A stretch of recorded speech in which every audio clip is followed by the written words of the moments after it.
Imagine trying to debug a complex computer system, but every time you run the diagnostic tool, the tool itself corrupts your hard drive. Oh, yeah. Total nightmare. Right. You are just trapped in this maddening loop where the very act of checking for an error causes a worse one.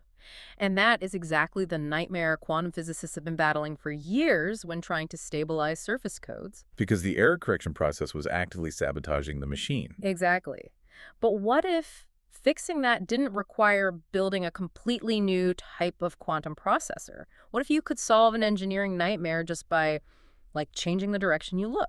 It is a stunning reminder that in quantum architecture, geometry is just as important as the physical hardware. I mean, we spent years trying to engineer our way out of decoherence with better materials or colder fridges. Yeah. But in this case, simply rotating the sequence of operations completely neutralized a fundamental vulnerability. Okay, let's unpack this. The paper we are taking a deep dive into today is from Gilad Kishoni and Austin Fowler at Classiq Technologies. It's titled Surface Code Off the Hook: Diagonal Syndrome Extraction Scheduling. A great title, honestly. Very catchy. And the core of this paper addresses the hook error. Now, since you are already familiar with the basics of surface codes, you know that we protect fragile quantum states by arranging data qubits in a lattice, right? Right, and we are constantly checking the auxiliary qubits in the spaces between them. Exactly. We extract the error syndromes without collapsing the actual data. But the checking process itself is dangerous? The checking process is exactly where the vulnerability lives. To measure a weight-force stabilizer, that auxiliary qubit has to interact with its 4 neighboring data qubits. In a specific sequence, right? Right, a specific sequence of 2 qubit gates. The problem arises if the auxiliary qubit experiences a random error midway through that sequence. Wait, midway, so what happens then? Well, let's say it is interacted with 2 data qubits, gets corrupted, and then it carries that corruption into its interactions with the remaining 2 data qubits. Oh, wow. So it's like trying to weave a protective net. If the needle you are using to weave the thread snaps halfway through a stitch, you don't just lose one thread. No, you accidentally tear through 2 adjacent threads at the exact same time. That is brutal. So a single error on your auxiliary qubit instantly becomes a correlated 2-qubit error on your data grid. And that correlated 2-qubit error is the infamous hook error. The severity of a hook error depends entirely on its orientation relative to the logical operators of the surface code. Right, because the code distance, which is like the fundamental metric of how secure the quantum information is, that relies on a continuous chain of errors, right? Exactly. It assumes an error would have to randomly form a continuous chain from one boundary of the patch all the way to the other. So if your code distance is 5, you need a chain of 5 single physical errors to break the logical state. But the hook error acts like a massive shortcut. A huge shortcut. It's like a game of telephone, right? If one person mishears a word, that's just a minor error. But if they turn around and shout that wrong word to 2 people at once, and those 2 people form a direct line across the room, The whole message gets corrupted twice as fast. yeah. If that 2-qubit tear in the net happens to align horizontally, and your logical operator also runs horizontally, you just covered 2 steps of the distance for the price of 1. Which means a system you specifically engineered to be a distance 5 code suddenly behaves like a distance 3 code. That's wild. The effective protection is almost cut in half just because the diagnostic tool messed up. Which forces engineers into a really defensive posture. Historically, the solution was highly rigid scheduling. They created what are known as N-shaped and Z-shaped gate schedules. N and Z, like the actual letter. Like the letters, yeah. By forcing the auxiliary qubit to interact with its 4 neighbors in the pattern of an N, any resulting mid-sequence hook error would be forced into a vertical orientation. Ah, I see. And if they used a Z pattern, Then the hook error was forced to be horizontal. so you basically look at the geometry of your quantum patch, you figure out which way the logical boundaries are facing, and you deliberately program the sequence to run perpendicular to the danger zone. Exactly. If the logical operator is horizontal, you use the N schedule, so your hook errors are vertical. They can't form a shortcut across the patch. Okay, that makes sense. But why Look. couldn't we just keep doing that? Well, that geometry-dependent planning works perfectly fine if you are dealing with a simple, isolated square of quantum memory. But quantum computing is graduating to actual computation now. Right, which requires lattice surgery. Yes, we are no longer just storing data.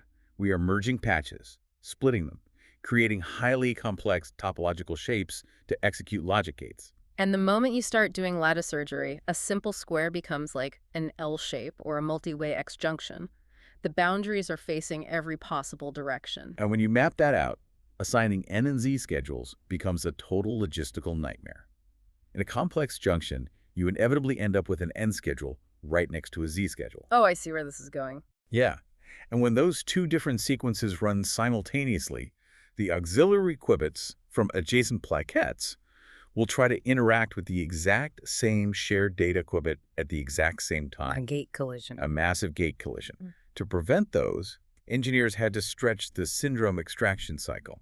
They had to introduce idle time. Extending the process to a 7-step schedule just to keep the operations from crashing into each other. Right. Or you alternate them temporally. Like you run one schedule and then in the next cycle, you run the time reversed version. You could, but doing so drops the effective code distance of the entire system by one full unit. And in near-term quantum hardware, a single unit of code distance is just incredibly expensive to achieve physically. Way too expensive. Yeah. Sacrificing it just to avoid gate collisions is not a viable trade-off. We needed a schedule that doesn't cause collisions and doesn't care about the boundary geometry. Which brings us to the entire premise of Kishoni and Fowler's paper, the diagonal schedule. Instead of making the sequence trace an N or a Z, they completely alter the order. The auxiliary qubit interacts with one diagonal pair of data qubits first, and then the opposite diagonal pair second. What's fascinating here is how a simple change in order completely transforms the physical manifestation of the error. Well, so? Well, when the gates are ordered diagonally, the hook errors also manifest diagonally across the square plaquette. They don't run flat along the x-axis or the z-axis anymore. Because the logical operators of a surface code can only travel strictly horizontally or vertically along the grid lines. Exactly. So if the bad errors can only move like rooks on a chessboard, straight up, down, left, right, we just made our error checking system move like a bishop. That is a perfect analogy. It completely sidesteps the danger zone. A bishop, no matter how it moves, can never trace a straight vertical or horizontal line along the grid. It naturally zigzags. It fundamentally cannot create a straight line shortcut along the rook's path. The geometry completely neutralizes the threat. That is so elegant. It really is. Because a diagonal error cannot align with the logical operators, this schedule becomes globally immune to boundary orientation. It simply does not matter if the lattice surgery creates an L shape, an X shape, or if the boundaries are dynamically shifting. The diagonal hook errors will never form that devastating shortcut, which means the tedious plaquette-by-plaquette planning is entirely eliminated. Entirely. You don't need a mix of N and Z schedules anymore. Every single X-type plaquette across the entire processor uses the exact same diagonal schedule. Every Z-type plaquette uses the exact same diagonal schedule. It is globally uniform. And that uniformity solves the collision problem. Because every neighbor is moving in the exact same rhythmic pattern, they never try to access the same data qubit at the same time. Wow. And if we connect this to the bigger picture of hardware efficiency, the impact is immediate on modern quantum processors that support parallel measurement and reset. Meaning the hardware can reset an auxiliary qubit while other gates are still firing, right? Right. On that kind of hardware, this uniform schedule condenses the cycle. We go from that clunky 7-step schedule down to a tight 6-step cycle. In the classical computing world, dropping one step in a sequence sounds trivial. But in the quantum realm, the qubits are constantly fighting a losing battle against natural environmental noise. Speed is literally the only defense. Getting the error checking done in 6 steps instead of 7 means less idle time for random noise to corrupt the system. It is a massive efficiency upgrade. And to prove it wasn't just theoretical, the authors ran rigorous simulations. They used L-shaped junctions and highly complex 4-way X-shaped junctions. The worst-case scenarios for boundary alignments. Exactly. And the diagonal schedule maintained the maximal full-circuit level code distance in every single geometry. It actually performed better in the X junction than the old NZ method, didn't it? It did, yeah. The standard NZ method is forced to use that slower 7-step period to navigate the complex intersection of an X junction without collisions. Because it's so messy. Right. But because the diagonal schedule can navigate that same intersection in 6 steps, the overall logical error rate drops. Yeah. You're running the diagnostic faster, so the system is physically cleaner. Here's where it gets really interesting, though. Oh, yes. A uniform bishop moving schedule sounds perfect until you introduce the paper's main curveball, which is the spatial Hadamard. The spatial Hadamard is a highly specific lattice surgery operation. Its purpose is to exchange the X and Z logical operators of a surface code patch. You are basically rotating the quantum information 90 degrees in logical space. Exactly. But to execute this on a flat 2D grid, the surgery has to create a temporary boundary interface between two patches.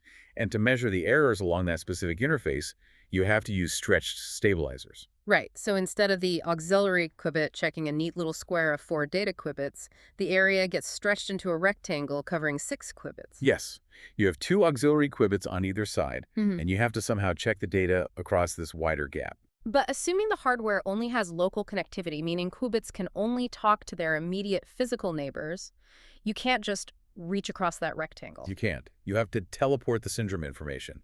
You basically pass the parity state through a middle shared qubit to get it from one side of the stretch stabilizer to the other. And teleporting information across a chain of 3 qubits opens up a massive window for things to go wrong. A huge window. You are stretching the sequence out over a longer physical distance and more gate operations. Specifically, this teleportation happens along the short axis of that rectangular stabilizer. Okay. If an error occurs in the middle of this extended sequence, it propagates along that short axis. And unlike the diagonal hook errors in the main body of the grid, these short axis hook errors in the stretched stabilizer actually do align with the local boundary. The bishop turns back into a rook right at the worst possible intersection. Exactly. It creates a shortcut that halves the effective code distance along that interface. So the diagonal schedule breaks down here. The pure schedule does, yes. The diagonal sequence alone cannot prevent the short axis shortcut during a spatial Hadamard. To fix this, Kishoni and Fowler had to augment the circuit with flag measurements. Flag measurements. Yeah. Because the stretch stabilizer uses 3 auxiliary qubits to manage the teleportation, 2 of those auxiliary qubits can be measured mid-sequence to act as flags. Oh, I see. So if a dangerous short-axis hook error starts to form, the flag measurement catches the anomaly and alerts the system. Wait, let me stop you right there because this feels like a trap. If we have to halt the syndrome extraction process to take extra flag measurements on these stretch stabilizers, doesn't that immediately ruin the 6-step cycle we just spent all this time achieving? It's a fair question. You can't just inject extra measurements into a highly synchronized loop without adding time steps. It would add time if you measured all the flags every single round. And the authors explicitly tested this. If you use the all flags setting, meaning you measure both the left auxiliary flag and the shared middle flag, during every extraction cycle, you break the 6-step rhythm. The circuit depth increases, and you lose the speed advantage. So we have to choose between speed and security. Not necessarily. If you analyze the dependency graph of those errors, you realize you don't need all the data all the time. What do you mean? What if we only measured the left auxiliary flag during the standard cycle? Because its measurement naturally aligns with the existing gate timing, it basically comes for free. Okay, we check the left flag every 6 steps without slowing down. But what about the middle flag? We just ignore it. We don't ignore it, we defer it. That shared middle flag is only measured at the very end of the entire lattice surgery operation, when the patch is being split back apart. Oh, wow. This is the partial flag setting. By continuously monitoring the free flag and combining it with the final data from the deferred flag at the end of the operation, the software has enough correlated information to reconstruct exactly where and when any short-axis hook error occurred. That is a brilliant workaround. You maintain the rigid 6-step hardware cycle, but you still gather enough breadcrumbs to restore the full code distance. Exactly. The physical circuit design is flawless. But reading the later sections of the paper, this is where the victory lap abruptly ends.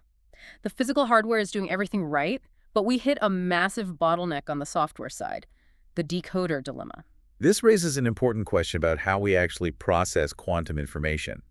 The physical surface code doesn't correct errors itself. It just generates millions of syndrome measurements. I like alarms. Right, alarms. A classical software algorithm called a decoder has to ingest all those alarms, analyze the grid, and deduce the most likely path of the underlying physical errors. The decoder is the brain of the operation. And the standard brain most of the industry uses is a matching-based decoder, specifically pi matching. Yes, because it's incredibly fast. Which is why everyone uses it. But how does pi matching actually figure out the errors, and why does it completely choke on this new diagonal schedule? Pi matching relies on a mathematical concept called minimum weight perfect matching. It represents the surface code as a graph. Every time an auxiliary qubit triggers an alarm, pi matching places a node on that graph. Okay. It then assumes that physical errors create pairs of alarms. So the software tries to draw the shortest possible lines, the minimum weight edges, to pair up all the active nodes. Once everything is paired, it knows the path of the errors and can apply the correction. It's basically playing a massive high-speed game of connect the dots. That's a great way to put it. It assumes every error connects point A to point B. But that assumption is its fatal flaw here, right? It is. A vanilla matching-based decoder assumes all errors are simple, independent lines. But when we look at the spatial Hadamard with its stretched stabilizers and partial flag measurements, the errors are no longer simple lines. Because of the flags. Exactly. Oh, The sure. flags introduce complex, multi-node correlations. A single physical error during that teleportation process might trigger the left flag, the final middle flag, and a specific pattern of auxiliary alarms across multiple time steps. It's not a line anymore, it's a web. And pi matching doesn't understand webs. When it looks at the alarms generated by the flagged spatial Hadamard, the error graph becomes non-matchable in the traditional sense. Oh, I see. Pi matching tries to force those complex correlated events into its simple two-point line drawing paradigm.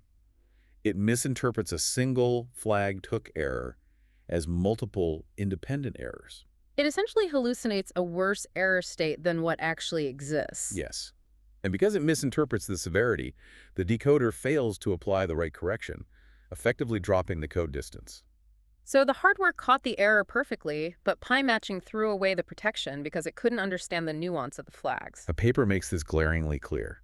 Even with the physical hardware achieving full distance through the partial flag setting, pi matching software limitations drag the logical performance down. So how did they prove the hardware actually worked? To prove that the hardware circuit was sound, the authors had to ditch pi matching and analyze the data using a completely different type of software, a search-based decoder called Tesseract. How does Tesseract work differently? If it's not connecting the dots, what is it doing? Tesseract evaluates the system as a hypergraph. Instead of just drawing the shortest lines between pairs of alarms, a search-based decoder explores the vast decision tree of all possible error combinations. Sounds intense. It is. It looks at the complex web of flags and syndromes, branched out into different hypothetical error states, and searches for the exact configuration that explains the specific correlated pattern of alarms. It's basically brute forcing the logic puzzle. It understands the web. It does. And looking at the data, Tesseract works. It correctly interprets the partial flags and achieves the full effective code distance for the spatial Hadamard. Right. So the hardware works and we have software that understands it. Why is this a dilemma? Because of the computational cost. Searching a massive branching decision tree of error states scales terribly. While pi matching can pair up nodes in fractions of a second, Tesseract has to evaluate millions of overlapping probabilities. Oh no. The performance data in the paper reveals the brutal truth. Tesseract is 1,000 to 10,000 times slower than pi matching. 10,000 times slower. We are talking about quantum processors where gate times are measured in nanoseconds and the qubits lose their coherence in microseconds. Exactly. The classical software has to decode the errors and send the correction signals back to the hardware before the quantum state collapses. Wow. If your decoder is 10,000 times slower than the industry standard, it completely breaks the real-time feedback loop required for fault-tolerant computing. Tesseract is brilliant for proving the theoretical math in a research paper, but it is entirely impractical for running a live quantum computer. So we have built a Formula One car, but the onboard computer processing the steering telemetry is running on dial-up internet. That is painfully accurate. We engineered this elegant six-step diagonal schedule that glides past boundary constraints and uses partial flags to maintain perfect physical code distance during complex lattice surgery. The physics and the geometry are completely solved. But the classical code running on the classical server sitting right next to the quantum fridge just can't keep up. The physical architecture is outpacing the algorithmic infrastructure. We need a new generation of decoders. Yeah. We need software that possesses the hypergraph comprehension of Tesseract to understand correlated flag measurements, but operates with the near instantaneous execution speed of pi matching. Until that software gap is bridged, complex flagged circuits remain a bottleneck. Exactly. So what does this all mean? You know, the development of quantum technology is almost universally framed to the public as a purely physical space race. Right. It's always hardware. It's always about who can manufacture the most stable qubits, who can build the largest dilution refrigerators, or who can fire the most precise microwave control pulses. But looking at the massive latency gap between tesseract and pi matching, could the ultimate gatekeepers to the quantum era actually be classical software engineers? It's a real possibility. We might have the perfect quantum processor sitting in a lab tomorrow, perfectly utilizing diagonal schedules, only to realize that our glorious quantum future is delayed simply because we don't have the classical algorithms to read the alarms fast enough. Something to think about for sure. Thank you for joining us on this deep dive. Keep questioning, keep digging into the mechanics of how things actually work, and we will catch you on the next deep dive.